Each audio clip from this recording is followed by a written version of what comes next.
Hey everybody, it's Romania Black. We are on episode 9 of Moriarty the Patriot, the Study in S Act 2.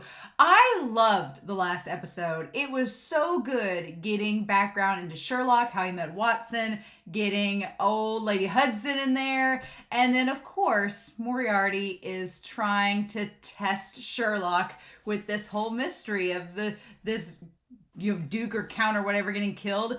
And then they're trying to frame it on Sherlock, and Sherlock's trying to prove his innocence. And so Sherlock snuck something into his pocket, and then he gave Watson a piece of paper or something as he was being taken away by Lestrade and old Gregson. So I'm curious to know what all he gave Watson and what Watson's going to do now to solve the case. Because here's the thing, I don't think Moriarty really knows about Watson at this point. I don't think Moriarty suspects that Watson's involved too, that Sherlock's made a friend that's not Moriarty. And so I'm curious to know if that's going to come into play with this. But I love this version of Sherlock. He is so much fun. He's funny. He's eccentric. He's smart. He's not like, he's aloof, but not like awkwardly aloof. Like he's just like a fun aloof. And it's really kind of cool. And then of course, Miss Hudson and Watson are just enamored with him, as we all are. So it's hard because I was typing out something and I was like, oh yeah, an episode of Sherlock. And I'm like, no, it's Moriarty the Patriot. Sherlock is just such an overwhelming figure. He's just like a colossal character that you instantly just recognize him and you gravitate towards him. And it's funny because this is Moriarty's story. So I'm curious, we're setting all this stuff up with Sherlock. So I'm curious how it's all going to tie in to the rest of this season and into season 2. But I guess we'll find out, right? So this is a two-parter. I did take a couple days off. I was like, okay, I'll wait a couple days before watching the first two-parter where we met Sherlock. I had to watch it all in one sitting, and I was like, no, I'm not gonna tempt fate. I'm actually gonna sit down and watch Act 1 and then wait a couple days and watch Act 2. But it's been hard, so I'm glad to finally be at the second act because I want to figure out what happens. Like, where does the mystery go to from here? So I hope y'all enjoy, but let's not waste any more time. Let's dive in, shall we? We're going to start episode 9 of season 1 here. We're entering into the final act of season 1. I'm very curious, but we got to solve this mystery first, right? So we're going to start this episode here in 3, 2, 1, and let's go.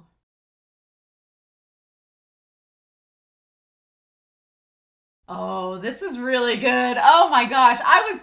It's so funny because since this is a different iteration of Sherlock, I was wondering this entire episode. I'm like, okay, how are they gonna handle Sherlock as a foil to Moriarty when it comes to to murder, basically? Because that's what we end up getting. Like, what's the options? Like, what are we gonna do? And so I'm very interested in Moriarty's interpretation of this and Fred's view of it. I'm very, very curious with all this.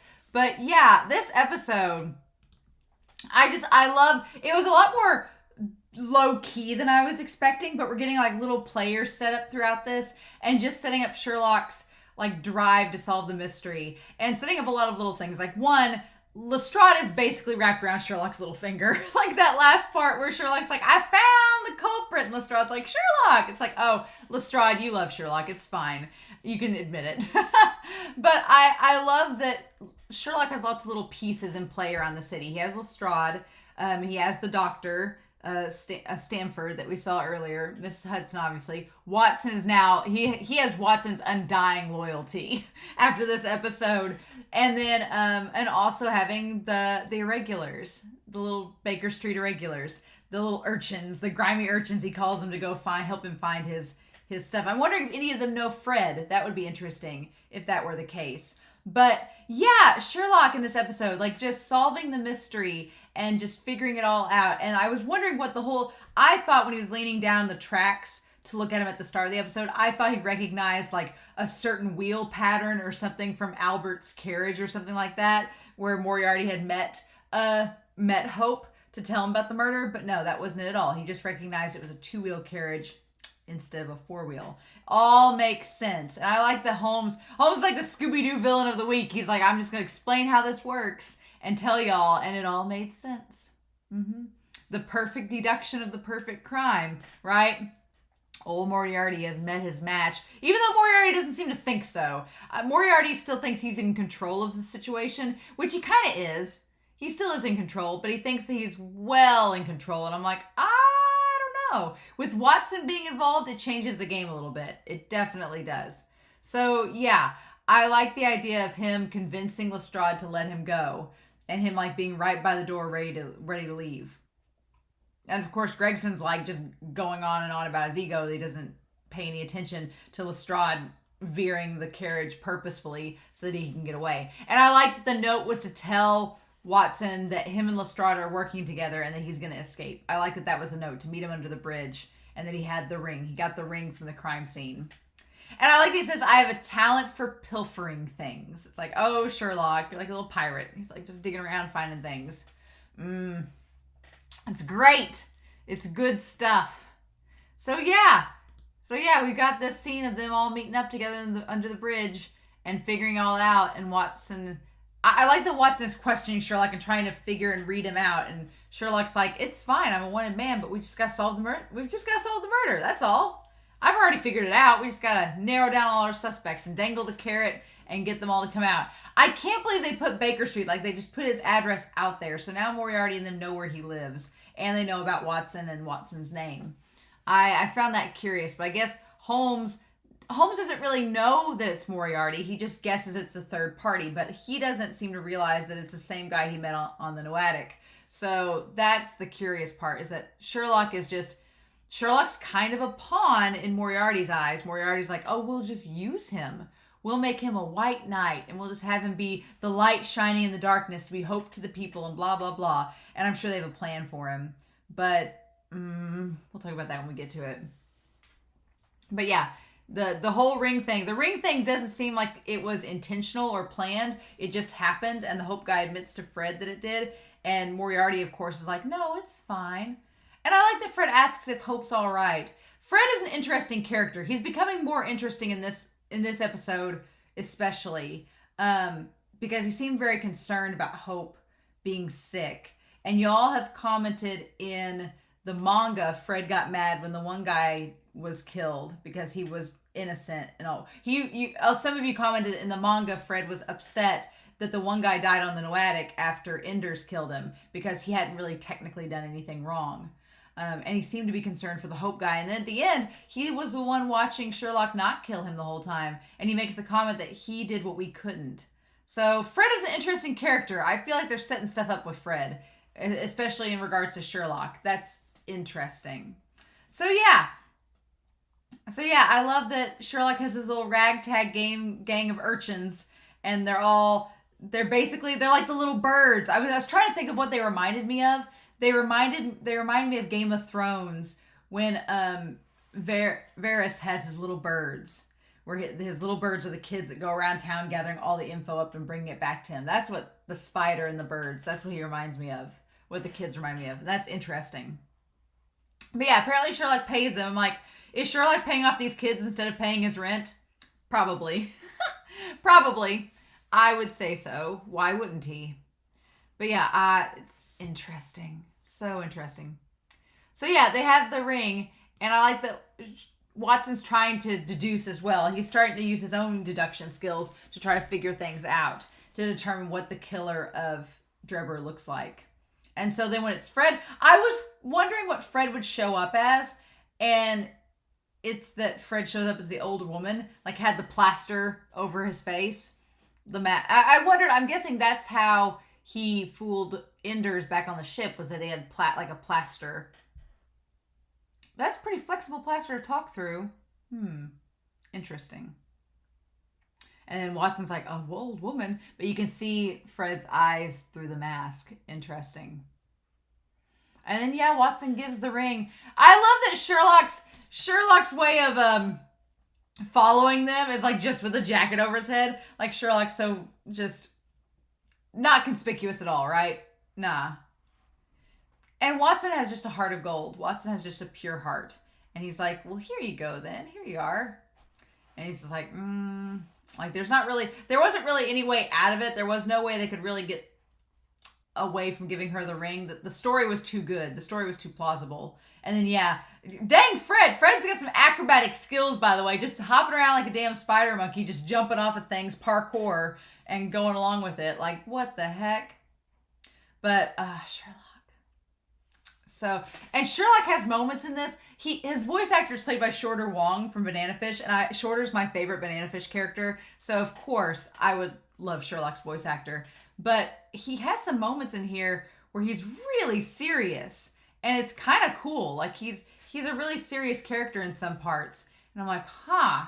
Also, this Sherlock has got some moves. Like he just left off the building onto Fred and started just came out arms swinging, ready to fight. I like that this Sherlock is not afraid to get down and dirty and just fight somebody. Like, I like it. I like he's got some martial arts skills.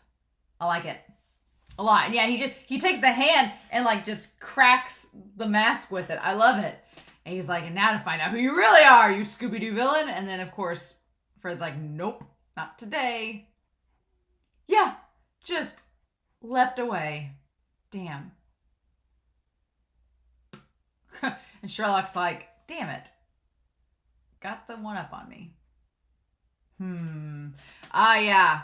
So I like that Sherlock is not invincible. Sherlock is very much mortal, very much just trying to figure out the mystery and do things in a logical fashion. But he's not perfect, right? I think some versions of Sherlock, they make him such a genius that it's like he solved the mystery and it's like, well, it's because he's a genius. But in this, Sherlock has really good deduction skills, but he's more like the everyday person in that he's sociable, he can communicate well, he just has a really intelligent mind and a really good sense for deduction. And so I like that about him. He's more human in this, which is a really good play on his character. He's not just like some prodigy that's untouchable. That's Moriarty. That's Moriarty in this. He's the foil to Moriarty's prodigy in that he's just like an everyday guy that has an intelligent mind and a strong will and compassion and good deduction skills. It's a nice foil for Moriarty. It's rather than having two cold, isolated geniuses, we have a genius that's more warm and compassionate, and then you have Moriarty. I like it. I kept thinking that the title of this bar was important, or that we've been there before, but maybe it's just me. But then, yeah, Watson with his little mustache, his little foam mustache, and Sherlock's like, let's go, I got it. So yeah, he basically just sent Watson there so he could find the cab and then show him the report. The part where he said the Hope was the cab driver, that was amazing. That was like oh, okay. He's like, by the way, I found the cab driver, and he's also the murderer. Of course Sherlock would. But, so yeah, we get into Drebber's past, and surprising no one, Drebber has a particular fondness for molesting women of lower standing. So my theory that Drebber was just a random noble that got killed and didn't have any bad qualities. Nah, can't have that. He says a number of them apparently had some considerably awful experiences. And Sherlock does not look happy, recounting all of this. And then apparently he'd pay them off, but there was one person, Lucy Ferrier, who exchanged wedding vows with a local farmer and wasn't paid off by him. And then she went missing, and her remains did come back, but she was hung with a fair number of horrifying bruises on her body. So yeah, of course this guy would want revenge, because basically just raped and hung his wife. And I'm with Watson. That is a positively tragic story. The most posh way of saying that. Yeah. And so then Sherlock's like, yeah, Jefferson Hope's the guy that killed him, but he's also the driver of our cab. And Watson's like, wait, what? I love it.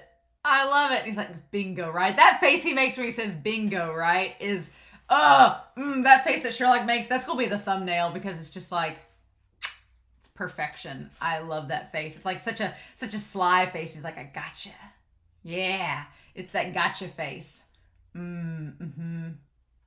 And so then the Hope guy that's dying of, I'm assuming, tuberculosis, because he's coughing up blood pretty bad there at the end. I like these. It's not every day we get a cab driver that's also it's not every day that our cab driver is also a murderer. We don't often get that experience. And Watson's like, wait, what? I like that he tries to make a deal with him, and then he leads him out. Does he lead him to the same place that episode 1 happened in? I don't think so. I don't think he drags him out to the same cemetery. But yeah, Sherlock explains his reasoning, and the one was from the carriage, yeah. And so then he had the irregulars go look for someone that matched the description in the report. And so, yeah, that's where we get it. And they established that basically Hope had meant to kill him with more finesse, the Drebber's guy, but it just didn't work out. His emotions got the better of him. I've also noticed that ravens are like present throughout most of this episode. Kind of like the OP. It's interesting. But yeah, they took him back. This is the same place, isn't it, as episode 1? Isn't this cemetery the same place? I feel like we're at the same place that episode 1 happened in. Must be somewhat close to Moriarty, maybe. So yeah, Hope wants to die. Hope wants to die, and he wants Sherlock to kill him. And he's like, it's a win-win for everybody. I get to die, finally, rather than die a slow, painful death. And you get to kill me so that you get information on old Moriarty. But here's the thing. That's not how Sherlock works. No! And this whole scene was so tense. I was like, I didn't think Sherlock was going to kill him. But there's a moment where I'm like, would he? Because this series is pretty dark. I'm like, But he doesn't. Nah. And the whole time, Fred is watching. Fred is watching the whole time. And there's that moment where Sherlock and his eyes meet. Those blue eyes both meet each other. It's like, It's like, how thorough of you to consider what will happen after you're dead. My benefactor is truly amazing. Yeah. I love this. When I arrived at Drebber's mansion at the appointed time, the door opened as if by magic, and there was not a soul around to interfere. And then you get the image of Moriarty with all the fire. A true criminal genius. My benefactor holds you in high esteem. Enough to leave your name at the scene to see if you can solve the case. And Sherlock's like, well, that wasn't very hard. And then, yeah. And he was testing you because... Can't say, right? So yeah, and you could just tell Sherlock is thinking this over, like, like, what is this? And Watson, who doesn't know Sherlock, is like, this is wrong. You shouldn't do this. So yeah, Watson having the heart of gold, he's like, don't do this, Sherlock. And Sherlock tries to fake him out almost. He's like, if you do this, there'll be no going back. Yeah, so Watson's establishing, like, we can't become killers because once we do, there's no going back. As we've seen with Moriarty and the others. You're a man who seeks mysteries. As such, the answer is a matter of course. And then Sherlock. I love that everything starts to get greener and greener, but it's like a sickly yellow green. And then Watson, oh, Watson, honey. And he shoots the ground right in front of him. Yeah. Oh. And I love this. I was like, for a second I thought he did shoot him and it was like blood was going to come out of his jacket. But no. That's not it at all. And I love this monologue, Sherlock laughing, being like, I'm not going to kill you. And then, yeah, he's like, but don't you want to know? He's like, you don't understand me at all. I love that line. He's like, what do you mean you'll tell me? Mysteries aren't mysteries unless you solve them yourself. You don't need somebody to tell you what the answer is, you stupid sod. And then Watson's like, thank God. Seriously, thank God. Because Watson didn't know. He wasn't sure. And then Sherlock's like, what's up with you? And Watson's like, forgive me for doubting you even for a moment. Yeah. He's like, just get off me. And that's all Fred needed to see too. So I'm curious. It's interesting. And he says, I couldn't grant you your final wish. And that line's interesting too, because Moriarty said, I'd grant you your final wish. And I'm sure that was, I'm going to get Sherlock to kill you. And then Sherlock's saying that too. It's interesting. It's almost like, finishing each other's sandwiches, right? And I love that Watson writes all this down. Like he's making a little diary of all their adventures and labeling them and giving them names. And I like that Sherlock, he, like, as he's at the door with Hope, he's like, okay, the stage is set. He's like, competent gentleman of Scotland Yard. It reminded me a little bit of Fitzgerald from Bungo Stray Dogs. It was really good. I love that. And then Gregson, of course, is like, why are you here? And then Lestrange's like, Sherlock! I love it. I absolutely love it. I kept my promise, Lestrade. And that little cheeky smile that Sherlock has, that cat-like smile, I absolutely love it. It's so cool.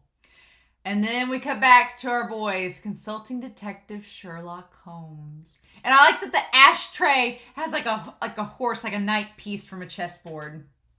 Fancy schmancy. Slipped away from Scotland Yard and solved the case, did he?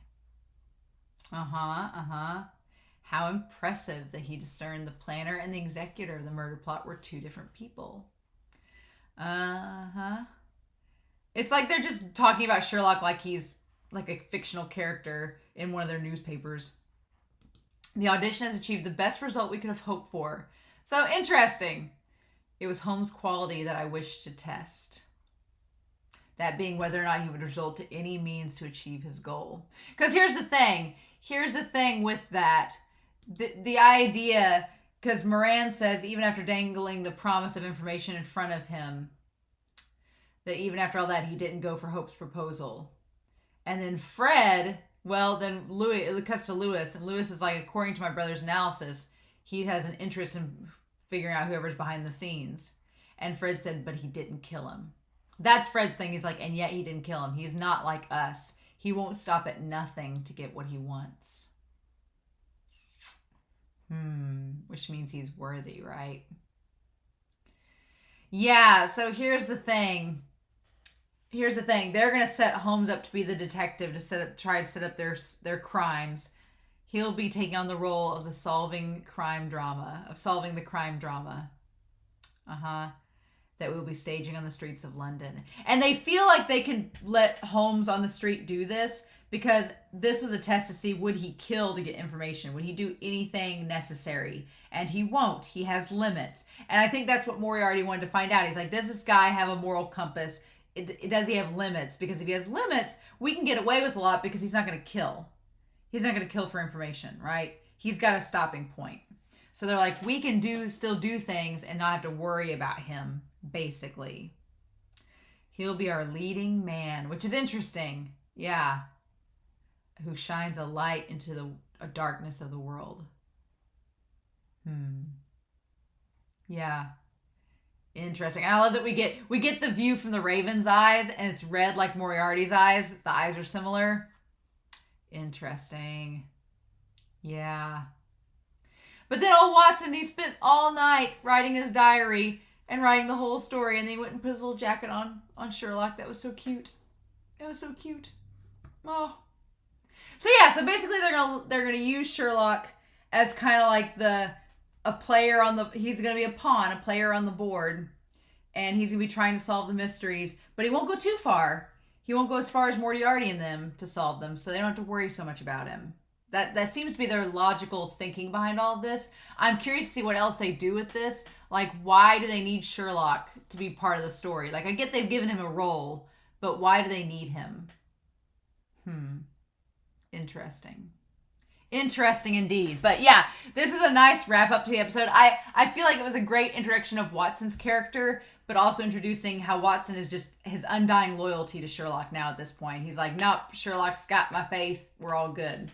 So yeah, so intriguing. But yeah, this is a really good episode. I'm so curious now that the stage is set, what's going to happen with Moriarty and Sherlock and if they're going to meet again. I don't know, because at this point, Sherlock doesn't know it's Moriarty behind the act. He doesn't know Moriarty's the third party. He's met Moriarty, and he knows there's a third party. He just doesn't know they're connected yet. But I wonder, the next episode is the penultimate episode of the season, so I'm going to be curious to know, what are we getting out of that? So, indeed, right?